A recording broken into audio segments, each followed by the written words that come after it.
Hi, hey everyone. Welcome to Giving Back with Steve and Michele. We are very excited today to share with you a great little program that's happening in the Tacoma area. And we're interviewing Oliver Scott. He's of the Red Canoe Credit Union and his company, Urban Biz Support. And Oliver, it's great to have you on here. And, thank you for taking the time to meet with us today. No, thank you. I appreciate the opportunity to get the word out about Urban Business Support. I'm very excited. Yeah. So tell us about a bit about that. This is your company, right, Oliver? That's right. So as you mentioned, I'm a business lender, and I was working with a couple of businesses that were being displaced by a development up in the Tequila SeaTac area.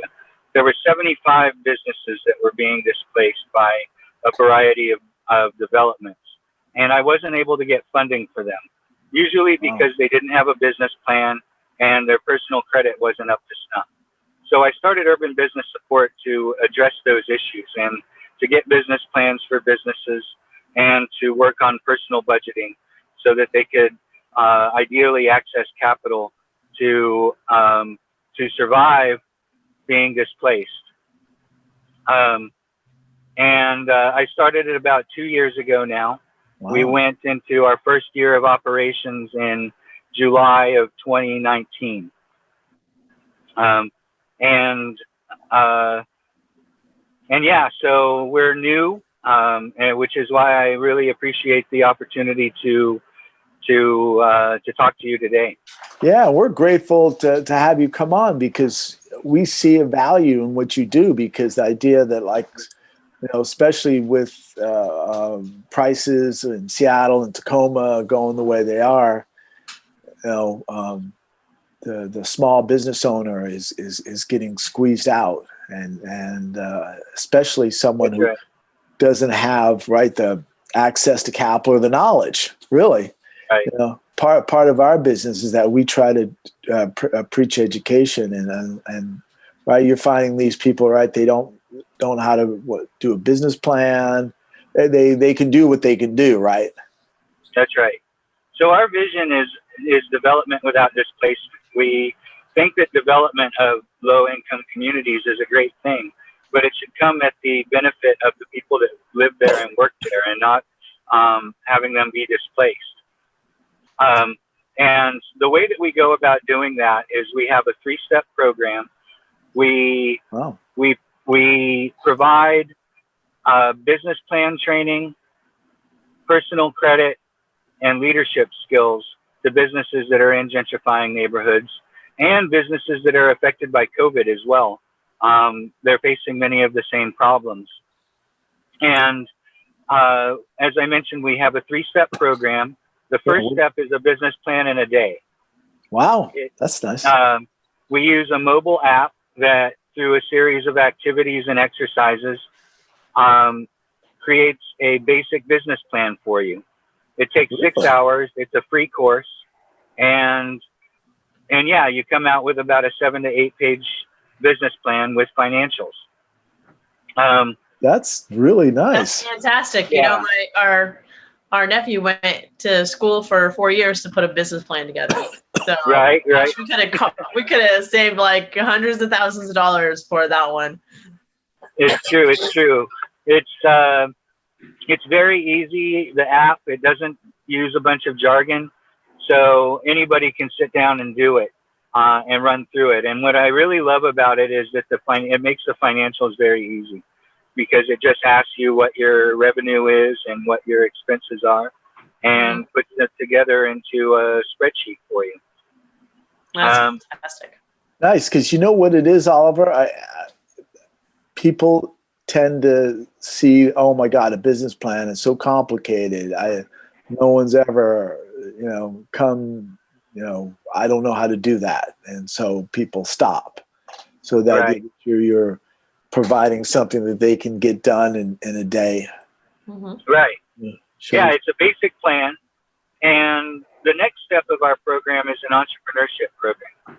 And this is a 10-week, 3-hour-a-week course that kind of builds upon that plan, Yeah. as well as works with your personal budgeting and leadership skills, identifying your strengths and weaknesses. And the aspect of the course that I really love is that it is a discussion. It's not me lecturing. It's a discussion of the participants, so that, you know, we find that when people are come up with the ideas and the solutions themselves, they're more likely to implement them than if somebody just tells them this is what you need to do. Yes.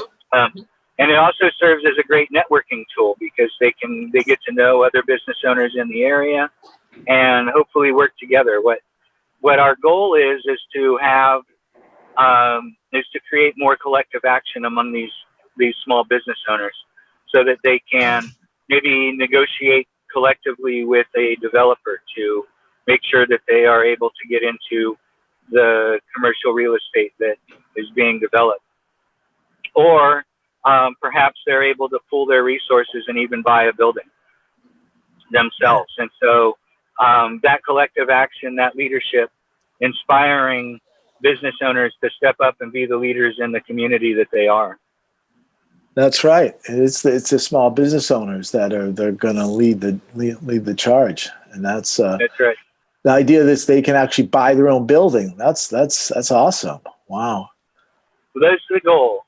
That's the goal. To increase their equity. Really? Okay.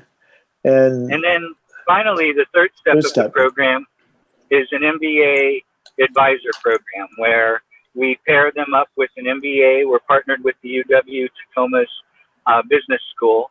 And you work with an MBA to help implement your plan and to help further develop it, because a business plan is a living document, and changes will come, and you'll need to rethink what it is that you're doing. And so we're really excited about that program. We just started it about 6 months ago, and it's proven very successful. Wow. So who do you work with, or how did this idea come about? Because I mean, this is a very well thought out, thing to kind of help out with the community. And that's what I kind of want to highlight is, like, you came up with something. I mean, you worked for Red Canoe Credit Union as loaning a business. So how did that, I mean, this is like pretty extensive for businesses, for you to come up with something like this. And so, how did this where's your heart at? Where did this all start? So, I mean, I lived in Washington, D.C., and saw gentrification there. I lived in Oakland, California, and saw gentrification there. And when I moved up here, I was seeing gentrification starting here as well. And that really was the impetus. I didn't want to see the businesses being displaced. We want to retain the diversity of these communities. And providing business plans is a way to do that, so that they can figure out where they are, where they need to go, and what steps they need to take to get there. And so it really is, for 11 years, I've been doing business lending, mostly to small businesses and micro businesses. And helping these businesses is very deep to my heart. Nice. Yeah. So who has been a success story? So I have a few. We have Benita of Adorned Abode. She was recently featured in Forbes magazine for the innovative responses to COVID-19 that she has implemented in her business to weather being shut down by COVID-19. She has a gift shop, and she implemented a number of ideas that she developed in the entrepreneurship program, and now she's working with an MBA to help grow those ideas.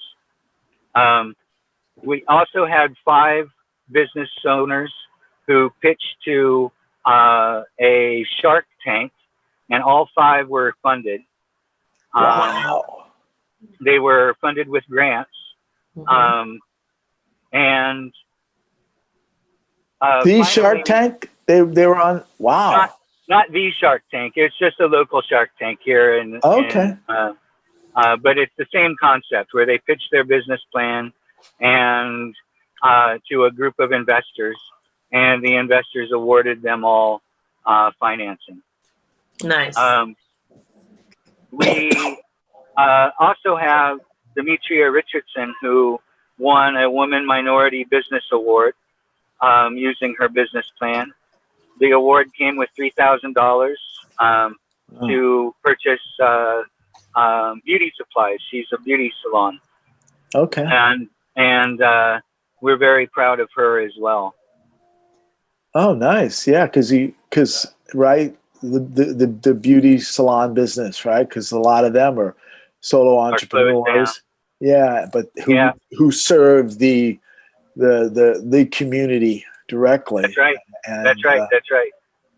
Yeah. That's right. And you know, she took the opportunity of being closed down to work through this program. And yes, beauty salons are the type of business that can cater to the emerging marketplace that is moving into their area. Gentrification is the moving in of more affluent people into a neighborhood. And these new entrants, they have different wants, different needs.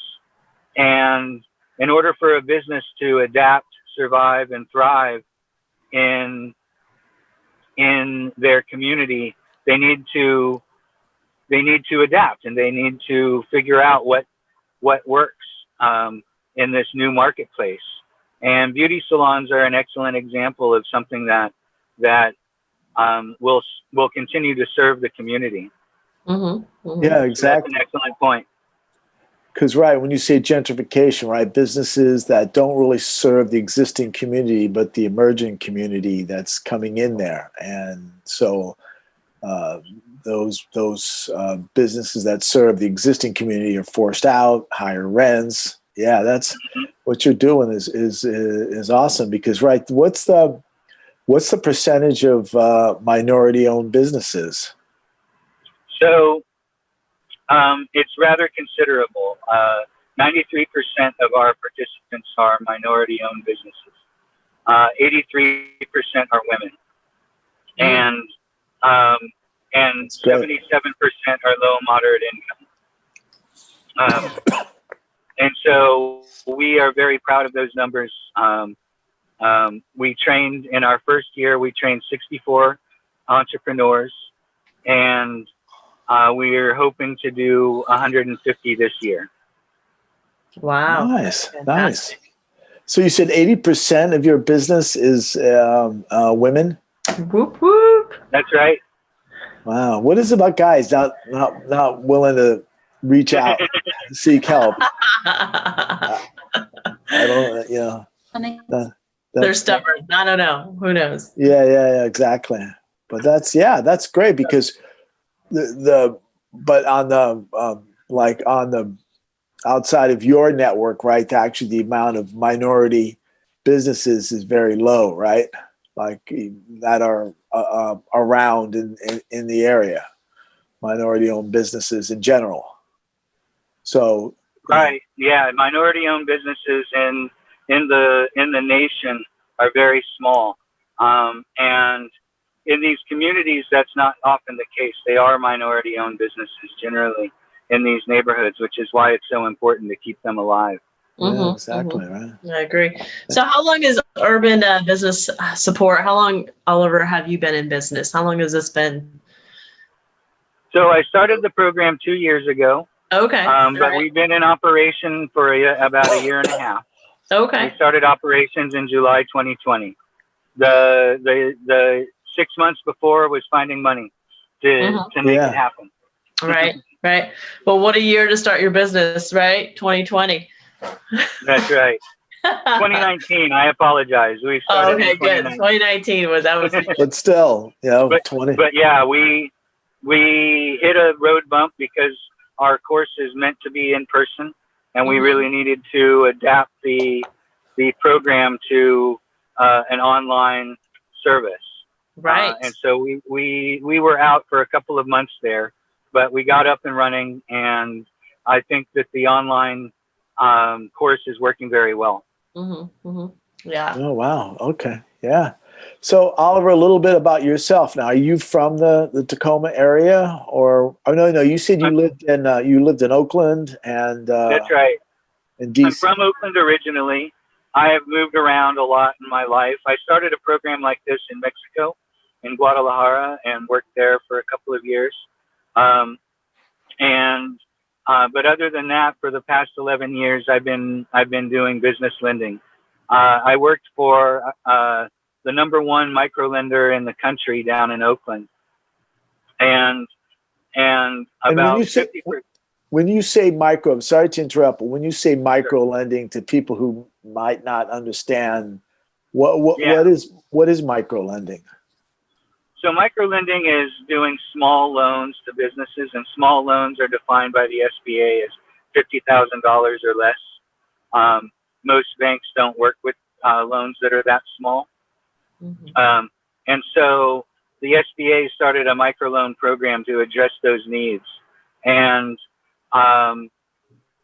we financed those businesses. Our average loan size was about $30,000. And it really was to get businesses that are in these situations of gentrification the little bit of capital that they need in order to adapt. Because they usually just need about $10,000 to $15,000. They don't need a whole lot of money generally in order to adapt. Yeah, exactly. Right. I see that, especially like with that hair salon. Right. She doesn't need a ton of money. Anyway, but so you were in Washington, D.C. then for a period of time. How long? That's right. Were you in public? Were you working for a bank then, or? I was not. I worked in international development, doing political development, working on, not to get too far into it, but working on election dispute resolution. So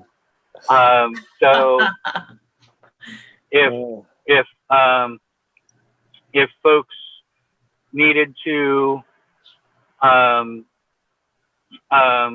dispute an election, as we're seeing now, then what are the processes that they go through to address their grievances? And so I worked in that for quite a while and got burned out and realized that economic development was a better way of addressing people's needs.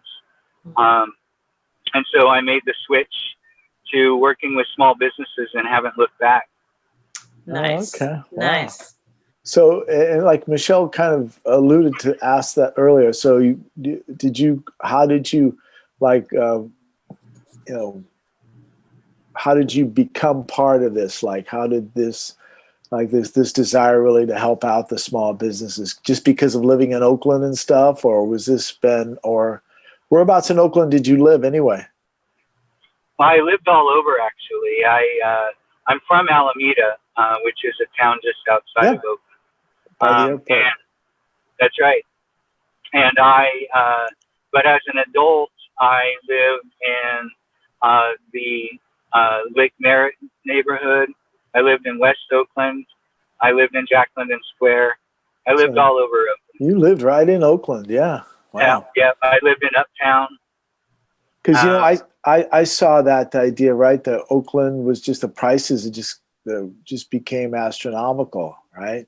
Yeah. And I mean, Oakland gets a very bad reputation for the gentrification that happened there. And I was there when it was all happening. But our program did a lot. And I think that was why I wanted to replicate it up here. Okay. Yeah, and so it started in Oakland. That's Okay. right. That's right. It was started by a friend of mine, um, whose name is Arturo Noriega. He just won actually AARP award, so we're very proud of him. And he started it about 11 years ago and developed the app that we use and developed the curriculum that we use. And his organization is called Centro Community Partners. Okay. Nice, nice. Nice. So we have about 5 more minutes, Oliver. So we're just gonna give you some free reign. And how can people help you? How can people get involved with you? What are some extra things Oh, wow. you want to cover? There are so many ways that we could use help. Yeah.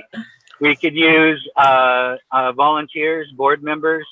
We could use volunteers to come into the courses and give little presentations about their areas of expertise. We could use funding, of course. We could use participants.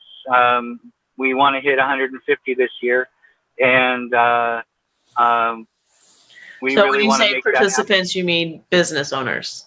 Yeah, business small owners. business. Yes, ma'am. Yep, just making sure. Yep.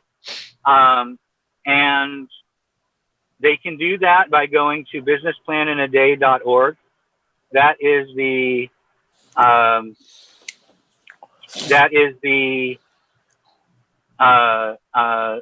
and I'm sorry, I'm just getting text messages here about a program that's running right now. So I'm getting a little distracted. It's okay.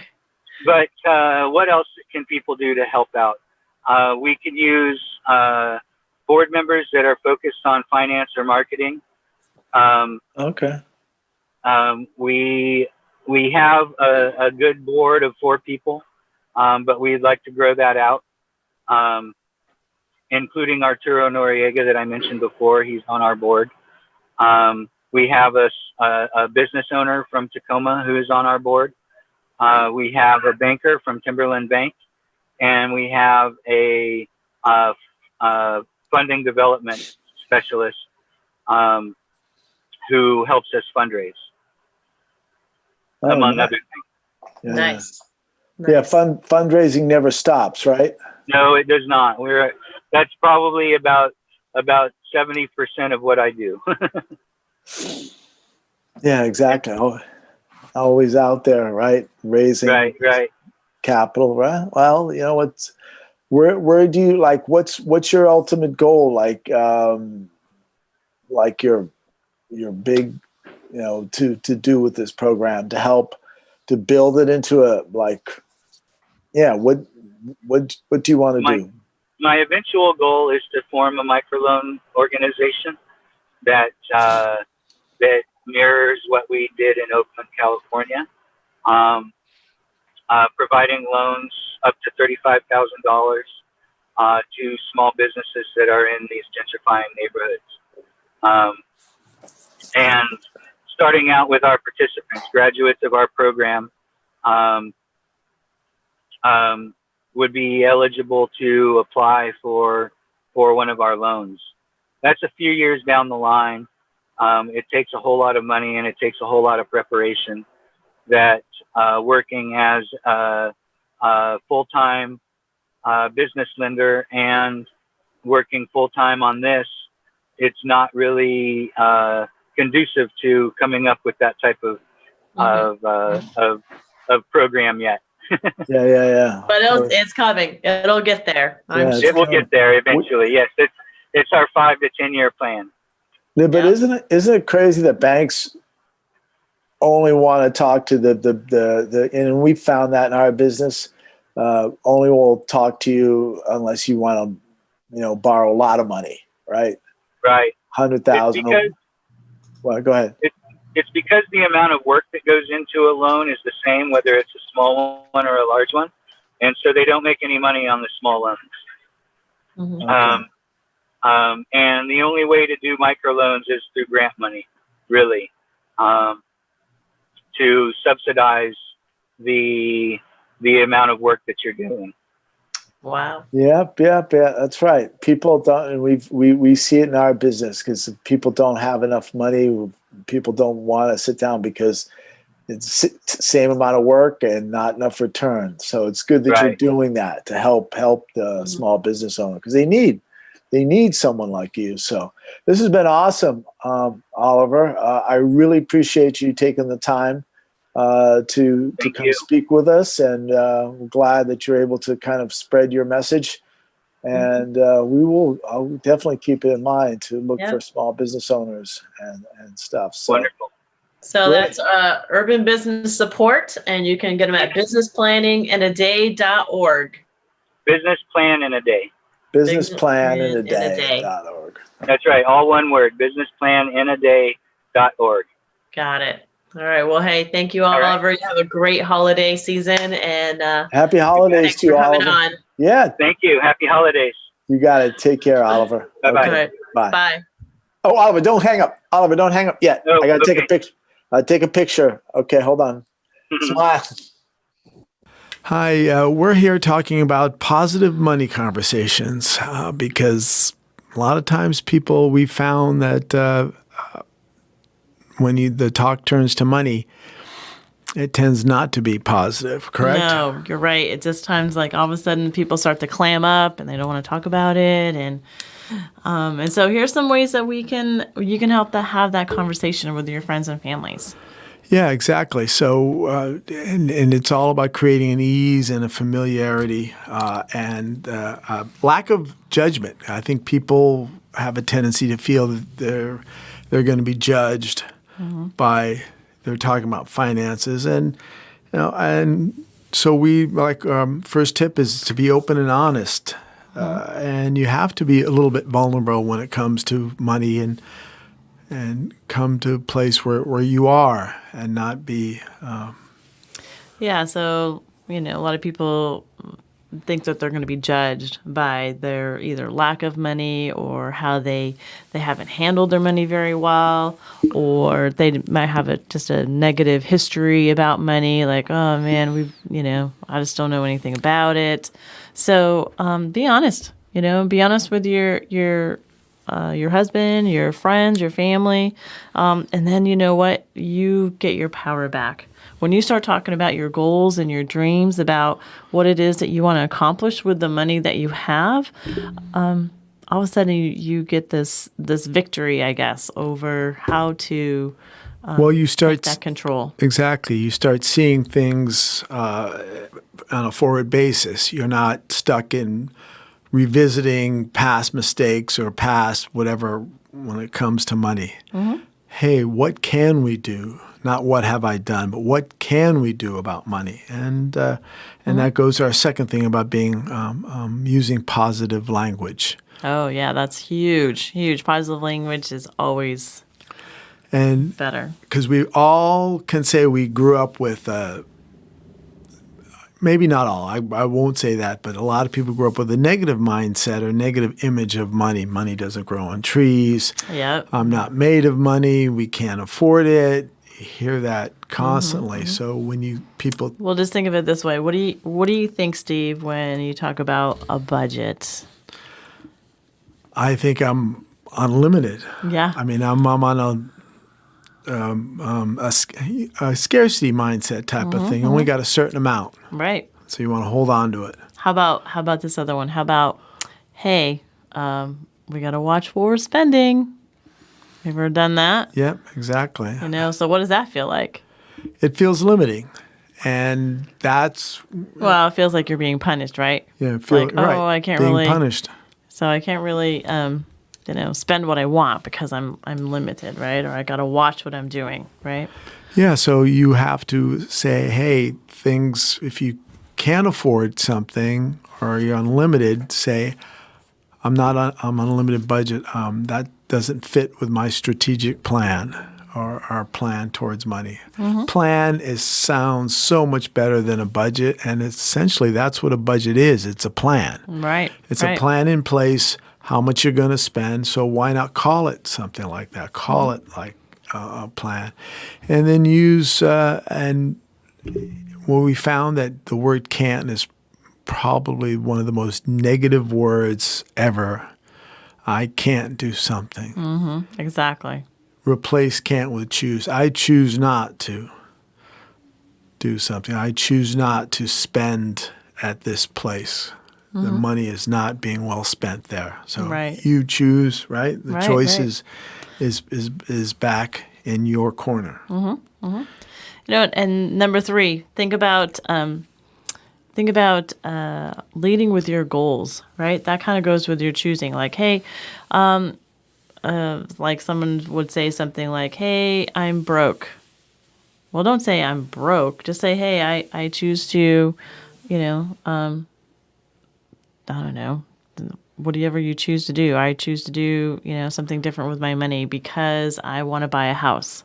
Exactly. Or I don't really want to go out to dinner 5 days a week because I'm saving for that car. So lead with your goals. Whatever your goals are in mind, lead with that. And that usually provides you enough incentive to follow through. If you don't have a plan, if you don't have a goal set aside, you know what? Hey, go to Buffalo Wild Wings. That's great. That's our go-to method. Right. Go to right. Buffalo Wild Wings. But yeah, and if you see have a goal in place, have it written down, do a vision board, whatever, but have something. And Michelle is actually very good about going on trips and saving money for trips. I mean, we've been to a bunch of places that I thought, oh my God, we can't afford it, but there we went. Right. So because of the goal. You have a goal, and really it could be any goal. It could be a weight goal, it could be whatever, but you want to make sure that you lead with that because that solidifies it in your mind why you're doing what you're doing. Does that make sense? Exactly. And then at the end is ask for and offer support. Ask for something if you don't know how to do something. Ask for accountability is a big thing. Like, hey, I want to help me on this to go to save towards this, to save for this car, to put money on this house. Right. So think about it this way. If you bought a blue car tomorrow, Steve, and you think, oh man, this car, I've never seen it. This is such a great color blue. Guess what you see the next day, Steve? Yep. All sorts of blue cars. All sorts of blue cars because you haven't really, put it out there. You didn't speak it. So if I'm speaking, hey, we're going to Greece next year, or hey, we're going on this river cruise in 2 years, guess what, Steve? We're going on a cruise in 2 years. But, that's because I spoke it, and we're going to make our goals to get to there. So it's never going to be. And then ask for your spouse or your partner to enlist you in that goal and pursuit. And, because it gives you accountability and it gives you focus and a teammate on this journey towards financial independence. So that's kind of our Well, think of it this way. keeping it positive. Right. Exactly. All right. Well, that's our tips for today. Thank you so much.